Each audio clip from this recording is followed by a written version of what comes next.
ઈસુ પોતાના સેલા હાથે શહેરે શહેર અને ગામે ગામ થઈને ભાષણ કરતો જઈને યરુશલેમ શહેરમાં જઈ રહ્યો હતો. ત્યારે કહીને કે એને પૂછ્યું, હે પ્રભુ, હું પરમેશ્વર થોડોકીસ મનખાને અમર સજાથી બસાવે? ઈસુએ એનાને કીધું, પરમેશ્વરના રાજમાં હાકડા બાયણાથી જવા હારું પૂરી કોશિશ કરો. કેમ કે હું તમને કહું હે કે ઘણા બધા જવા હારું કરે પણ નહીં જઈ શકે.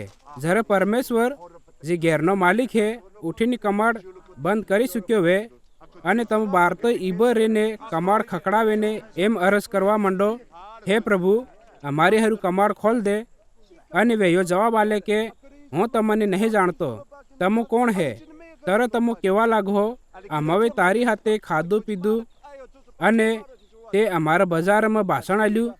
પણ વેયો કહે, હું તમને હાસું કહું હે કે હું નહીં જાણતો, તમે કોણ હે?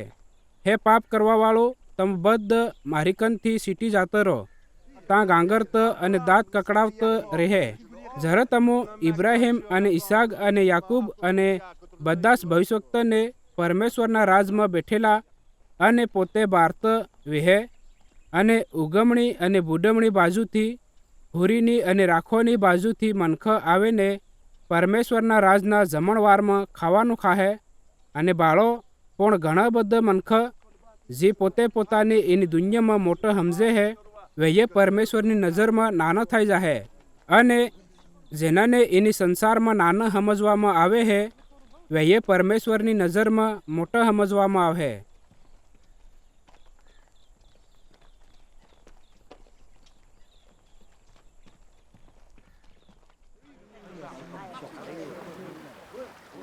એને જ ટાઈમે અમુક ફરીસી ટોળાના મનખાવે આવીને ઈસુને કીધું, આહો નકળીને જાતો રહે, કેમ કે હેરોદેસ રાજા તને માર દડવા સાહે હે. ઈસુએ એનાને કીધું, જાયને એના માણસને જે એક હિયાળને જેમ તલાક હે એને કીધો કે હું આજે અને કાલે મનખામાં ભૂતડાને કાઢું અને બીમારોને હાજર કરું હે, અને ત્રીજે દાડે હું મારું કામ પૂરું કરી લે.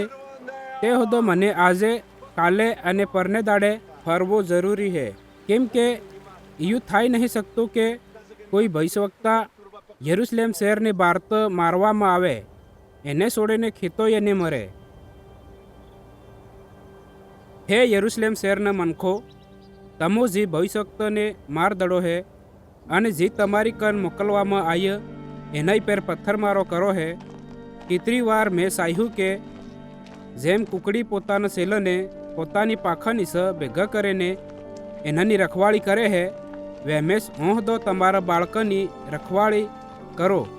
પણ તમે એને સાહ્યું, બાળો, તમારું ઘેર તમારી હારું ઉજોડ છોડે જો હે, અને તમારા ઘેરની રખવાળી હોને કરો.